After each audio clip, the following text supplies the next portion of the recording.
सुना है फिर ईद होगी, किसी को इंतज़ार और किसी की दीद होगी।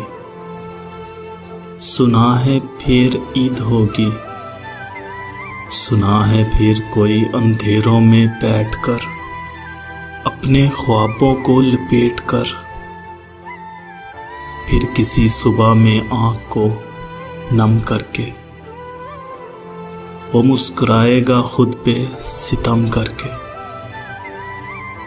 फिर किसी की याद में नमाज अदा होगी, फिर किसी से सजावट खफा होगी, फिर किसी दहलीज पे पलकें बिछेंगी, किसी को अपने दर पे आने का कहेंगी।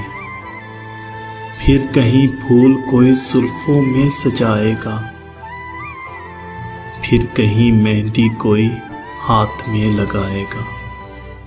फिर कोई ढूंढता रहेगा तोहफा किसी के लिए, फिर कोई ढूंढता रहेगा तोहफा किसी के लिए। फिर कोई हाथ थामेगा जिंदगी के लिए, फिर कोई उदास आईने के सामने खड़ा होगा, किसी कोने में इसका हार पड़ा होगा। आया होगा लौट कर फिर किसी का ख्याल, फिर बना होगा अब्बास कोई रोगी।